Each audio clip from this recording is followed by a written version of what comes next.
So last week we went through learning how to do integration by parts, but we only did it in the case of indefinite integrals. And so this week we're going to do it in the case of definite integrals. Now what you could do is you could go all the way through, reach the integral as if you were computing an indefinite integral, and then just put the bounds in at the end, or you could kind of put it in midway through, which sometimes actually ends up being more useful. So I'm going to kind of show you how to do it by example, and hopefully I think you pay close attention to what I'm doing with the bounds, but I think that this should be okay for you. So here's the task: is I want to find the integral from -1 to 3 of x e to the minus x dx. Okay, and here's going to be our method.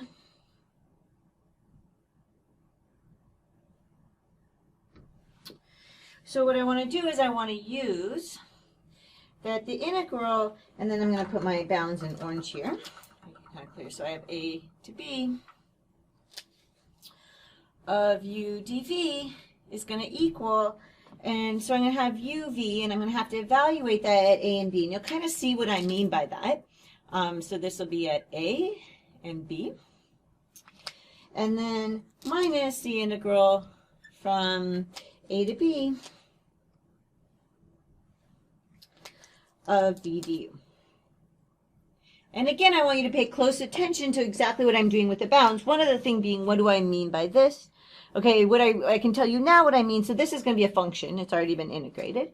Okay, and so what you're going to do is you're going to plug in b, and then you're going to subtract off what you would get if you plugged in a. Just kind of like if it was the output of an integral. Okay, so in our circumstance, so what do we have going on here? Well, so these are our bounds, right? So the first thing to do is to figure out what each of these things mean. So we have so the first thing, okay, so our bottom bound is -1. So I have a equals -1, right? And then our top bound is 3. We can see that. So b equals 3. And then the next thing that we kind of have to do is we have to figure out our u and our dv.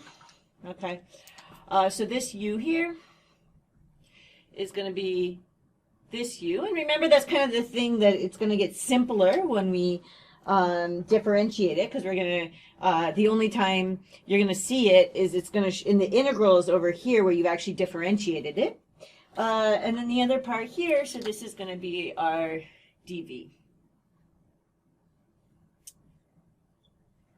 Okay, so here we go. So then we have that u equals, we'll use these colors here, u equals, and then we have that this is x, and then we have that our dv here is going to equal, and then we have e to the minus x dx, like that. Okay, and again, if you have trouble seeing the blue, these things are in my notes, and so you can also look at the notes. It might be helpful to have those open at the same time. Okay, so now the first thing that we want to do, right, always is just to figure out, so if I have u equals x, then du is going to be, right, the derivative of this with respect to x, okay, times dx. So what I end up getting there is 1 times dx, or dx. Okay, and now I put my dv, so that was for my u, my dv I'll put here. So this is e to the minus x dx. So I need to integrate this, and because of the derivative of that, right, the antiderivative, so when I would take the derivative of something up in the power like that, I would get -1, right? So this ends up getting multiplied by -1 to kind of cancel that out. I would do a substitution to carefully see how that works.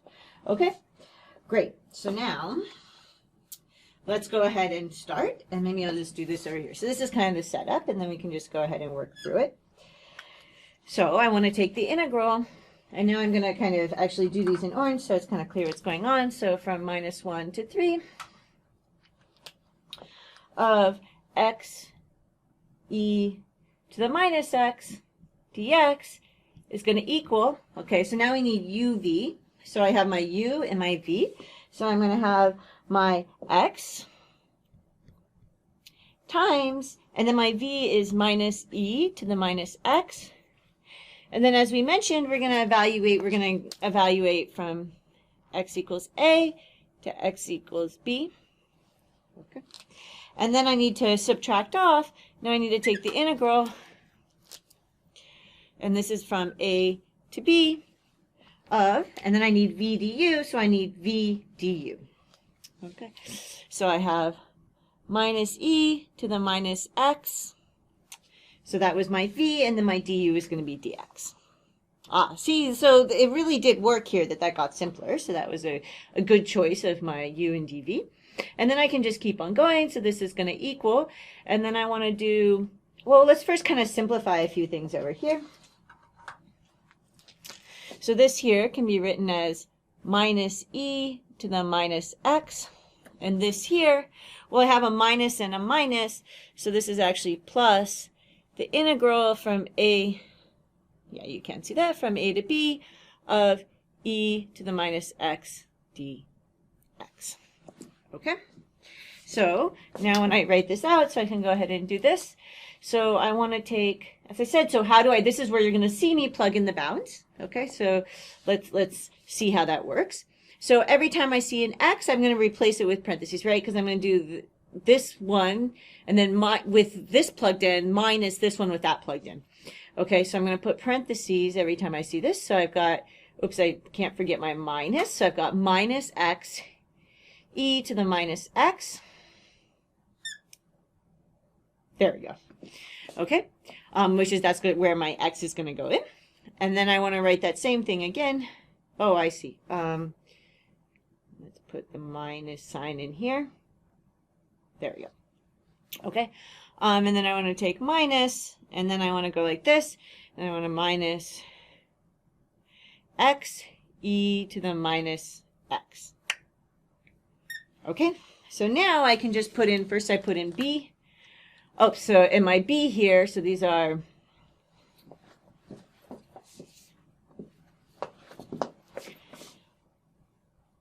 let's actually write the specific values I want. So this is going to go x equals minus 1 to 3, and then this should be minus 1 to 3, and this should be minus 1 to 3. Okay. So I'm going to get, so I want to put my 3 in, so I'm going to put my 3 here, and I'm going to put my 3 here, and then I'm going to do the same thing with my minus 1 and my minus 1. Okay. And then I can subtract off, and then I need to compute this integral, and I'm just going to kind of keep track of what I'm doing here. Boom, boom, boom. So this is going to give me, right, if I integrate this, doing a careful substitution here, I should get minus e to the minus x. And then again, this is going to go from x equals minus 1 to x equals 3. Okay. Now I can actually do a little bit of computation. Okay, so what happens with this? So this is going to give me minus 3 e to the minus 3. And then I need to, so I have like minus, minus, minus. So that's going to give me like plus, and this is just a 1. So I'm just going to get, and this gives me 1 again. So maybe I can kind of keep track of what's going on here. Oops, minus, minus, minus. So there's 3 minuses, so I should get a minus from here. And then this here just ends up being 1. So I should get minus e. And then here I've got, so do I want to, I'm just going to try to be consistent with what I do in there. So I have, oops, this should be a plus. So what I'm going to have is I'm going to have plus, and then I want to actually kind of put these in. So I take minus e to the minus this, okay, and then minus, and then I have minus e to the minus here. like this. Okay, and now I'm ready to actually put in that 3 in that 1. So your 3 in the minus 1. So that goes a 3. This goes a minus 1. And so I've got that this is going to equal, okay, so now I have minus 3e to the minus 3 minus e. Okay, so plus minus, so this becomes minus e to the minus 3. These cancel to become positive. These cancel to become positive. So I just end up with e. So plus e. Okay, so that is correct. Always good to check your computations.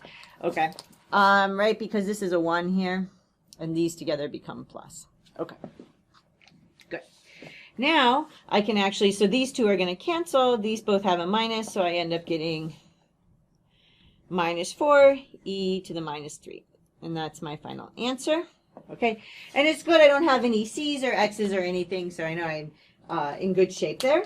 Because I have bounds, I want to end up with a numerical answer. Okay, so let's kind of talk a bit about what we did.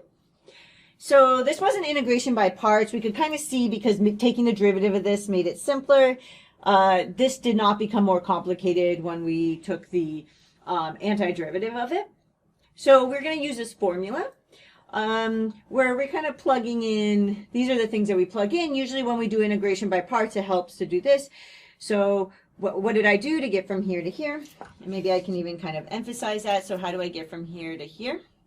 Is I get, so du is going to equal d dx of x times dx.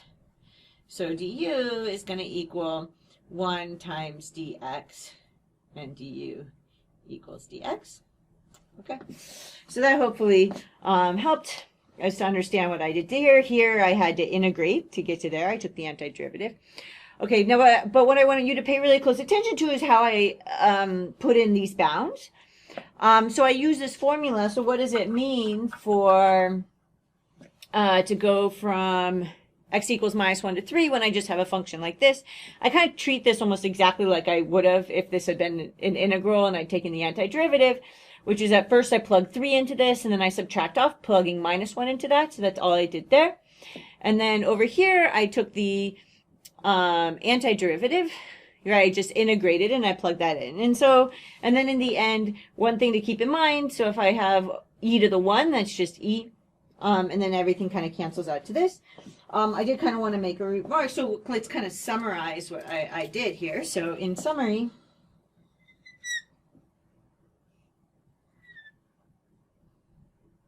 some kind of key points in what I was doing.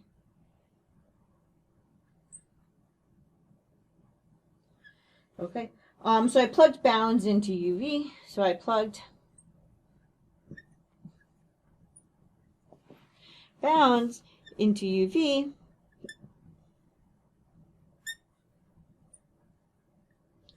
Just as in the result of integration.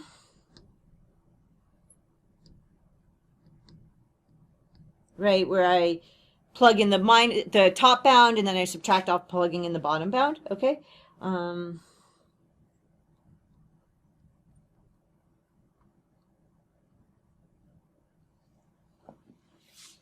Okay, and then the other key thing to notice is that the bounds on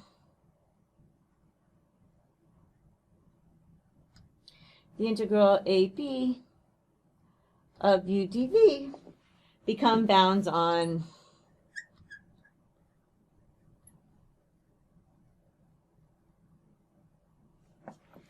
and then we have the integral from a to b of v du. Okay, so that's kind of how the bounds come into play and what we're doing. Otherwise, this is exactly like integration by parts from last week. Okay, so great. So I hope this was helpful and made some sense, particularly kind of noticing what we do with the bounds. And I will see you in the next lecture.